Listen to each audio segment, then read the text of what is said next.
여러분 안녕하십니까. 여수 MBC 뉴스투데이입니다.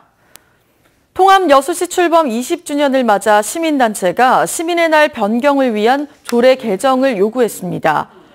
3년 통합 관련 시민단체 두 곳은 어제 여수 시민의 날을 통합 여수시가 출범한 4월 1일로 변경하는 내용의 조례 개정 청구서를 여수시에 제출하고 서명운동에 들어갔습니다.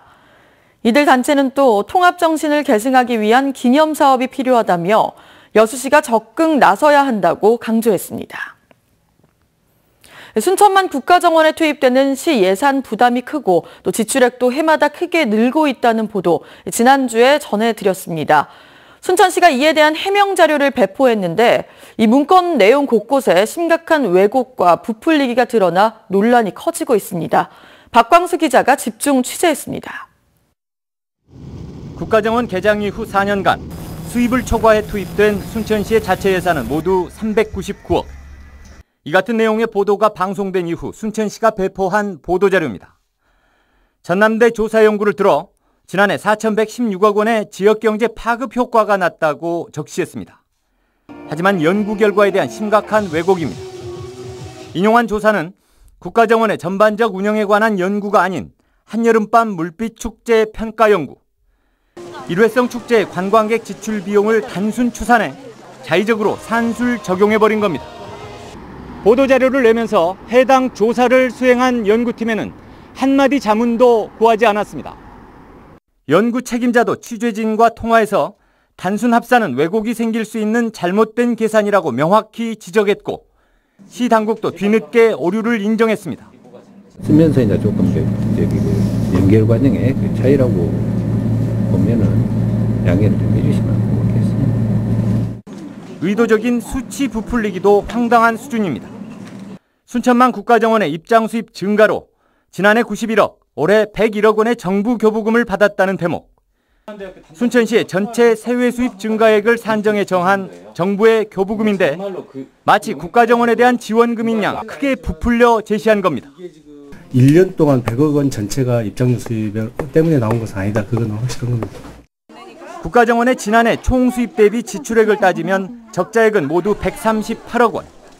순천시가 보도자료에 사업성 경비는 제외한 운영 경비만 포함시켜 흑자로 전환됐다고 적시한 것도 사실상 왜곡입니다. 도시 이미지 제고와 정원 문화 확산, 지역경제 파급 효과 등 상당 부분 긍정적 효과를 인정받는 순천만 국가정원. 하지만 시 당국의 과도한 띄우기와 왜곡된 부풀리기가 오히려 지역과 시설물의 격을 떨어뜨리는 것 아닌지 우려됩니다. MBC 뉴스 박광수입니다. 여수 지역 대표 축제인 거북선 축제가 다음 달 4일부터 사흘 동안 이순신 광장과 해양공원 일원에서 열립니다. 올해로 52회째를 맞는 거북선 축제는 통제형 길놀이, 수군 출정식 같은 전통 행사와 함께 불꽃놀이와 가요제 등 다채로운 부대 행사로 진행됩니다. 더불어민주당 전남지사 경선 결선 투표를 앞두고 김영록 예비후보 측의 ARS 지지호소 선거법 위반 논란이 막판 변수로 떠오르고 있습니다.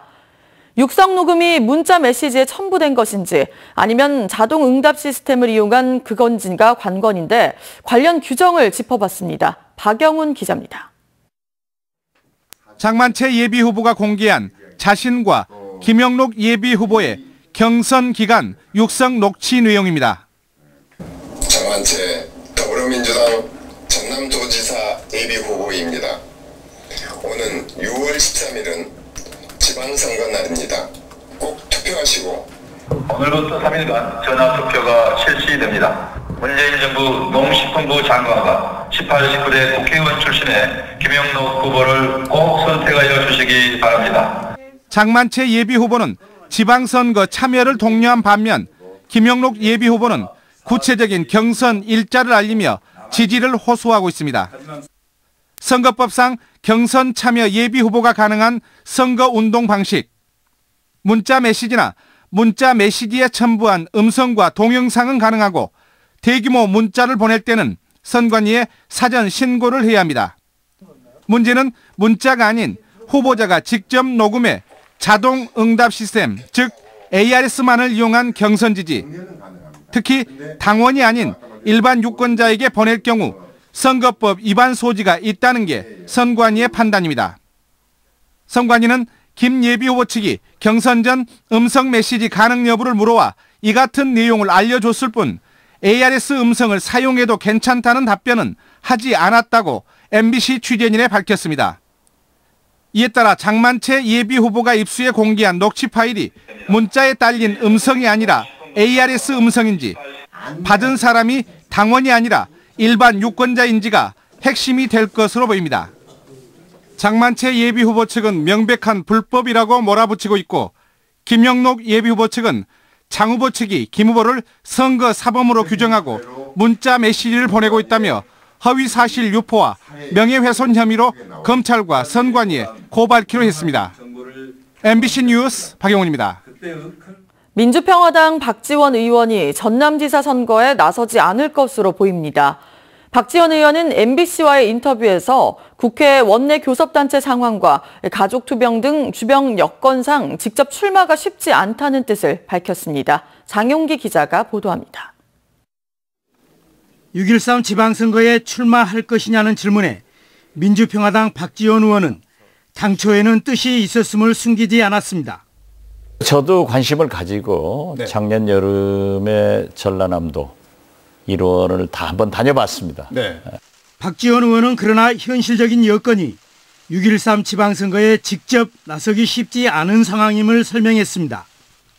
그렇지만은 지금 현재 저희 당내 사정, 정의당과 원내 교섭단체를 구성함으로써 20석에 꽉 차 있고 또 제 개인적으로 제 아내가 5개월째 아주 어려운 병으로 투병을 하고 있고 여러 가지로 고민을 하고 있습니다. 국회 원내 교섭단체 구성 요건이 20석이어서 현역 의원의 지방선거 차출이 어렵다는 것입니다. 박 의원이 직접 선거에 뛰어드는 대신 민주당 경선 결과를 지켜본 뒤 경쟁력 있는 좋은 후보를 선택한다는 게 민주평화당의 전략임을 내비쳤습니다. 부엉이가 해가 져야 먹잇감 사냥을 나가지 지금은 민주당이 경선을 하고 있기 때문에 주의 깊게 관철하고 있습니다. 좋은 후보가 나타날 겁니다. 이에 따라 전남지사 선거는 경선이 진행 중인 민주당과 이성수 예비후보가 나선 민중당을 제외한 나머지 야당은 이달 말 이후에나 후보 윤곽이 드러날 전망입니다. MBC 뉴스 장용기입니다. 광양시가 구봉산 전망대와 연계한 도시 산림공원을 조성합니다. 광양시는 랜드마크로 급부상한 구봉산 일원의 전망대와 연계해 방문객들이 체험하고 머무를 수 있는 생활권 녹색 공간인 도시 산림공원을 이달 말 착공합니다. 이번 사업은 구봉산 전망대 일원 22헥타르에 산림 휴양 공간과 체험, 놀이, 테마숲길 등을 조성하게 되며 모두 18억여 원의 사업비가 투입됩니다. 힘든 영농 작업의 편의를 위해 고흥군이 고령 농업인을 위한 수확 농산물 소형 운반기기 보급 사업을 실시하고 있습니다. 이상으로 여수 MBC 뉴스투데이를 마칩니다. 고맙습니다.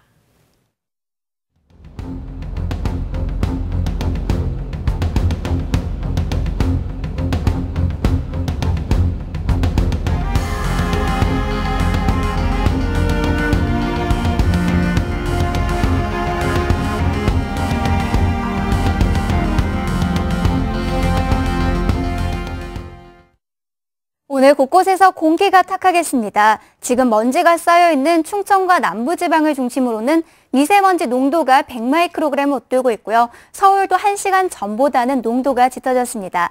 오늘 충북과 영남, 제주도에서는 종일 공기가 탁하겠고 그 밖의 지역에서도 오전 한때 농도가 짙어질 것으로 보입니다. 이 미세먼지는 일요일 비가 내리기 전까지는 계속 이어질 전망입니다.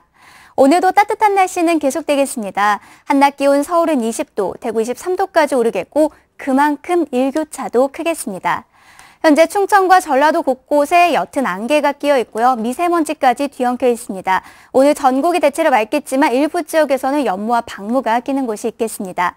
이 시각 기온은 서울이 6.4도로 어제 같은 시각과 비슷하고요. 한낮에는 서울 20도, 광주 22도까지 오르겠습니다. 날씨였습니다.